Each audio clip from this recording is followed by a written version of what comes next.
Tuwang-tuwa mga kababayan yung ating Pangulong Bongbong Marcos kasi despite sa mga panggugulo ng kampo ng mga Duterte, lalo na nung nakalipas na taon 2024, nag-intensify po ng panggugulo. Maganda pa rin ang ating economy. Lalong gumanda yung ating economy.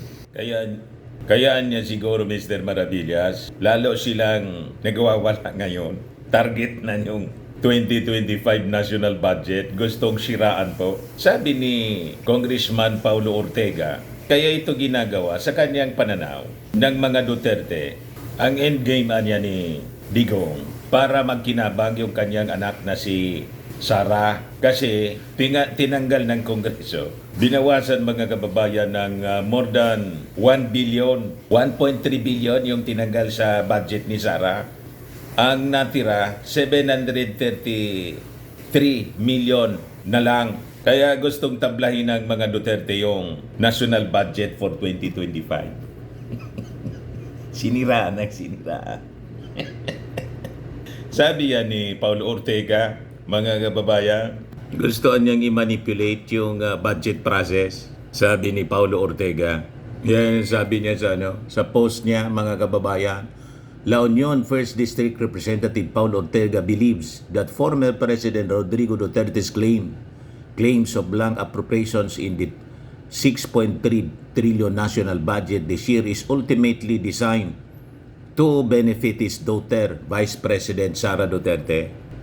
Solon says he knows in game of Digong's blank budget tirade and it involved Sara, BP Sara. Gustong tablay ni Digong yung budget.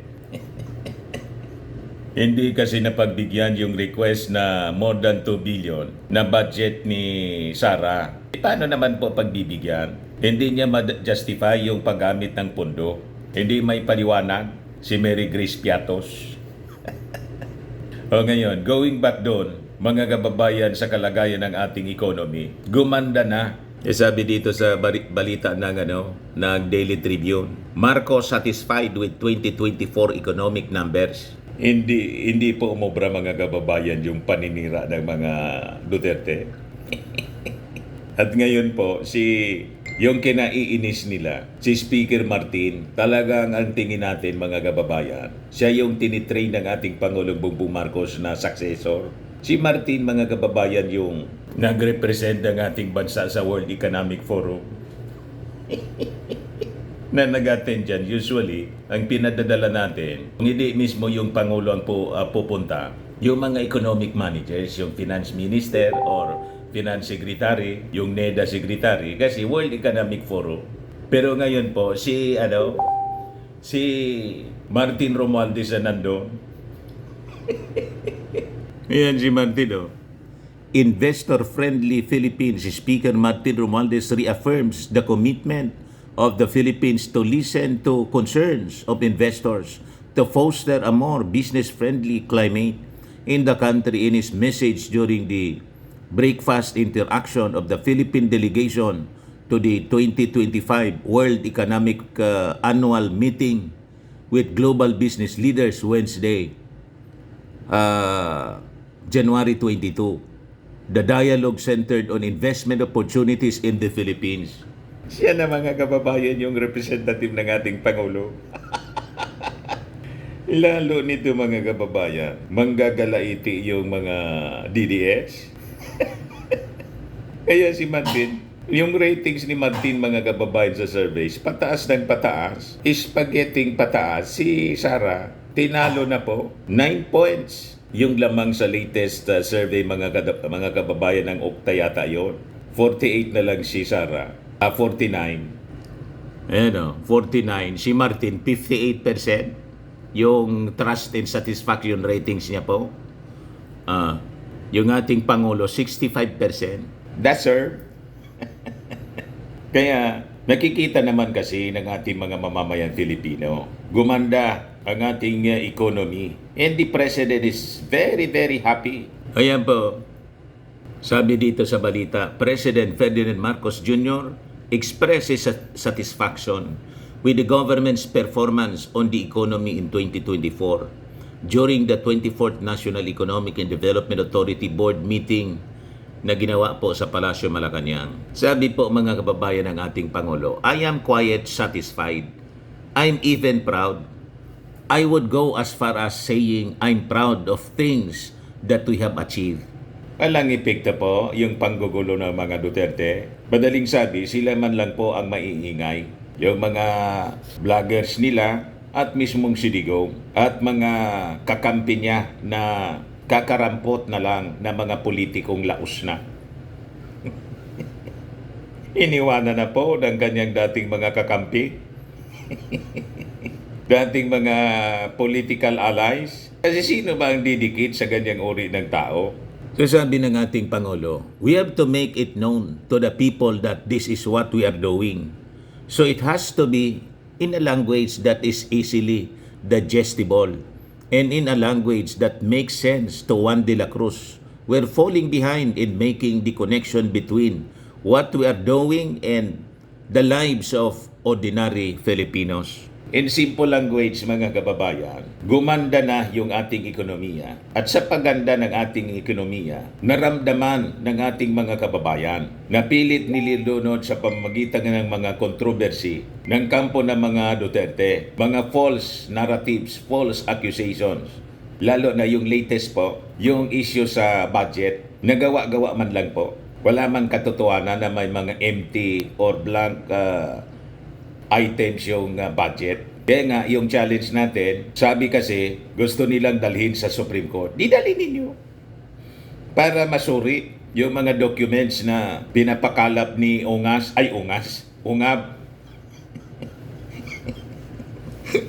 Congressman Ungab pala, hindi Ungas. Sorry. Higa niya, Mr. Maravillas. Parang sinadya mong, ginawa mong ungas yung Ungab. Congressman Ungab. Hindi po ungas. Malinaw na. Pero may pagkaungas. Hanggang nakakita na batas, blanco yung mga items. Kaya sabi ng ating Pangulong Bongbong Marcos, sinungaling yan si Digong. Walang ganyan. Hanggang anya nakakita na pinasang batas, blanco. Yung budget, blanco. Walang ganyan. Pati si Risa Ontiveros, nagkritik ng ating Pangulo. Wala ba na niya kung nakitang ganyan? Ganon. Pati si Chis Escudero, maging si Amy Marcos. Bumaliktad si Amy Marcos pagdating dito sa national budget kahit hindi siya pumirma. Tulad ni Risa Ontiveros. Wala ba na ganyan? Gawa-gawa nila. And possibly, yung sinasabing blankong pinapakalat, hindi man yun yung final budget. Siyempre, blanco yun. Pero yung batas na pinasa, mga kababayan, General Appropriations Act, talangan blanco. I-download ninyo. At questionin ninyo sa Supreme Court para magkaalaman sinong tinakot ninyo. Yan mga kababayan, masyadong desperado para lang para gatungan yung mga tao magalit sa ating administrasyon. Paano magalit? Gumanda na ang buhay ng ating mga mamamayan sa bagong Pilipinas. At proud na proud yung ating Pangulo with the figures sa pag-unlad ng ating economy. Talo pa nga natin, mga kababayan ngayon yung China, pagdating sa economic growth. Ano kayo ngayon? So sabi ng ating Pangulo, while multiple infrastructure projects are still underway and might not be finished before his term expires, Marcos emphasized the long-term benefits that we will be gained. The President mentioned the opening of the Bataan-Cavite Bridge, which would ease traffic congestion in Metro Manila and open up the places in Central Luzon in Calabarzon, among other projects. Ang Marcos po is a builder tulad ng kanyang tatay. Unparalleled mga kababayan. Ang kanilang achievement pagdating sa mga pagpapatayo ng mga infrastruktura. Nakita ninyo? Yung mga big ticket projects na hindi nagawa mga kababayan ng previous administration, sinimula na ngayon ng ating presidente. At yan ipagpapatuloy ni Martin pag si Martin po ang finally maging successor ng ating Pangulo. Kaya tinitraining na. Nandun sa World Economic Forum. You see? So sabi dito, he also called for a thorough consolidated report on the government's efforts to ensure food security in the country, to explain to the public the steps that the government is taking. Kaya ginagawa natin ito mga kababayan. Kaming mga sumusuporta sa ating Pangulo, araw-araw ito yung ating dinidiscuss kasi pag hindi po magtatagumpay sa pananira ang mga DDS, nilulunod nila sa pamamagitan ng pagpapakalat ng fake news. Fake news peddler mismo yung dating Pangulo. Yung mga mamamayan pa naman, hindi man po lahat, yung majority, hindi man nila makumbinsi. Makikita natin yan sa mga surveys. Pabagsak yung Duterte, palipad yung Martin Romualdez at si PBBM. Di ba? Madaling sabi, hindi tumatalab yung kanilang paninira. Pero, nevertheless, huwag tayong complacent. Kahit yung NEDA po sa economy, ganun din yung advice. Hindi dapat maging complacent or complacent pala. So sabi ng ating Pangulo, nanawagan siya for a thorough and consolidated report on government's efforts to ensure food security niya dito sa ating bansa at maipaliwanag sa publiko yung mga steps na ginagawa ng ating gobyerno. NEDA Secretary Arsenio Balisacan stressed the government must avoid complacency.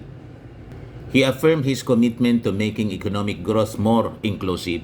This year, ang government target is to sustain a higher growth trajectory with a gross domestic product target of 6.0 to 8.0% compared to 2024 6.0 to 6.5%. NEDA also aims to achieve a headline inflation rate with 2.0 to 4% and poverty incidence below 13.2% this year and 9.0% in 2028. Yan po ang walang pagod na pagtatrabaho to achieve the objective ng ating gobyerno, ng ating administrasyon. Ibaba ang poverty incidence, bawasan ang mga mahihirap, gawing middle income ang mga mamamayan para gumaan ang kanilang pamumuhay. O di ba napakagandang pangarap ng ating Pangulo. Kaya yung 20 pesos per kilong bigas, magiging immaterial po yun. Kasi pag maganda na yung buhay ng mga Pilipino, kahit may inflation, kaya niyang bumili ng kahit 100 pesos per kilo.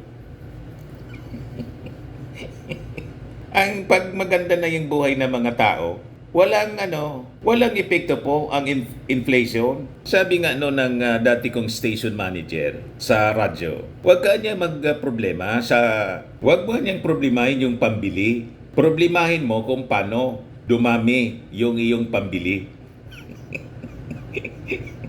Di ba? Ang ibig sabihin, gumawa ng pera. Yan ang dapat na sentro ng efforts ng mga tao. Matuto kang gumawa ng pera, maraming pera. Kasi pag ikaw ay marunong gumawa ng maraming pera, immaterial po ang presyo ng kung anong bilihin po. Kasi kaya mong bumili, marami kang pera eh. Tama po? Kahit makinig kayo kasi sa mga success coach, yun ang itinuturo. Kaya tingnan niyo yung mga successful people. Pag kumain po sa restaurant, hindi tinitingnan ang presyo. Tinitingnan yung sarap ng pagkain. Order lang ng order. Ganon dapat ang mindset. Tingnan ninyo yung mga maunlad na bansa at mga cities. Di ba yung cost of living nila mataas? Punta kayo sa Amerika, punta kayo sa Japan, punta kayo sa European countries. Ang cost of living nila mataas. O bakit walang reklamo yung mga tao doon?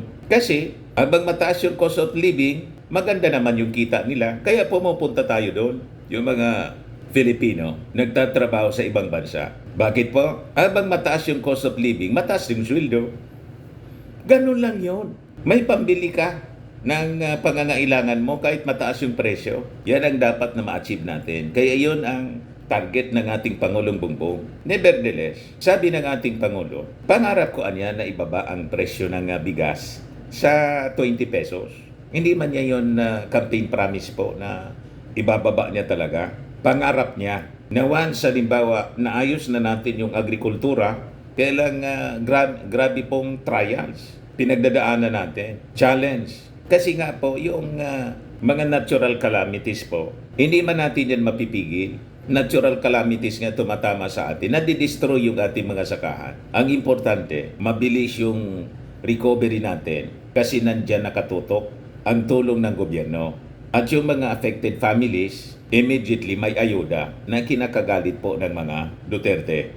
Ayaw nila sa ayuda. Ang ibig sabihin nila, gusto nila magutom kayo para magalit sa ating gobyerno. Hindi po yun na papayagan ng ating administrasyon, ng ating Pangulo, ang ganong uri ng sistema. That is sabotage, mga kababayan, ng political adversaries ng ating gobyerno, ng ating Pangulo.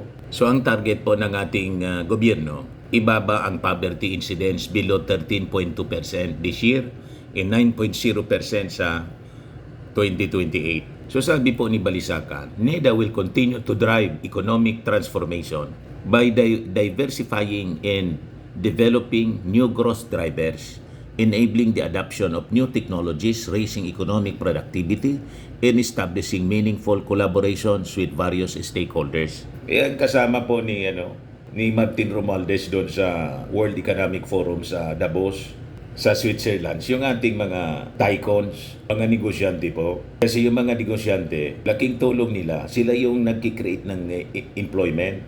Pag maganda yung negosyo po, maganda yung investment, dumadami yung job opportunities. Lalo taon-taon po, marami, thousands of our kababayans ang gumagraduate sa iba-ibang kurso na kailangan po yung trabaho.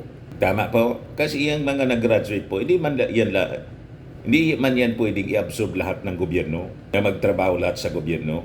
Tama po? It will also work with Congress to secure development priorities to ensure fiscal programs, support growth, and institutionalize the regular conduct of monitoring and evaluation, integrating into budgeting, planning, and investment programming.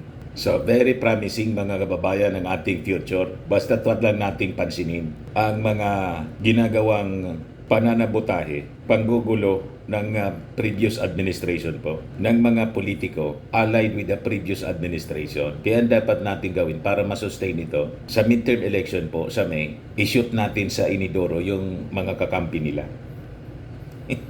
Tama? Sila ngayon kasi yung pumalit na salot sa lipunan. Noon, yung mga dilawan. Ngayon, yung mga dilawan nakisama na sa ating administrasyon. Diba? Ang pumalit na salot po, yung mga DDS. Sa mga naghanap ng malinis and spacious fitness gym, pumunta lang po kayo sa aming Colossal Fitness Gym. We also offer Grab Car Rental with our brand new 2023 model ng Toyota Innova. We also accept booking for those who are planning to travel via PAL, Cebu Pacific, and other airline companies, local and international, and bills payment for Meralco Bills, PLDT, Aleco Bills, etc. Ang Colossal Fitness Gym is located at 3rd floor Security Bank Building, Landco Business Park, Legazpi City, Albay. For inquiries, look for Chilon Maravillas. Contact number 0966-802-0949. Yan yung aming Innova. Lagi na pong matao sa amin. Pati mga foreigners po, tingnan ninyo. Mga British tourists sila. Ang lalaki ng katawan na, mga kababayan, nag-gym sa amin. Ito naman po, international. Ito mga mga European sila. Ito naman yung bago naming product na binibenta online, iGlow Serum. Whitening po siya galing sa South Korea. Tingnan ninyo yung epekto sa aking anak na architect entrepreneur, Riz Maravillas. For inquiries, look for Riz Maravillas on FB. Ito naman po, Firmax Firming and Lifting Cream. Pinapahid po ito sa mga pulses and affected area. Mainam po ito sa mga pains at paninigas na mga kaso-kasuan. Ito po, Automax Radiant Serum. Sa mukha naman yung application. Anti-aging po siya. You will look 10 years younger than your age. Sa mga cancer patients naman po, baka lang gusto ninyo itong itry. Nengxia Red Mix Fruit Drink. Hindi man po siya gamot, food supplement siya. Kaya lang, gawa siya mga kababayan sa goji berry. Yung goji berry may anti-cancer properties. Yung mga inquiries ninyo, dumiretso na lang kayo sa aming messenger sa Facebook para masagot namin agad. Ayos po? Ako po si Dante Maravillas. Bye-bye. God bless.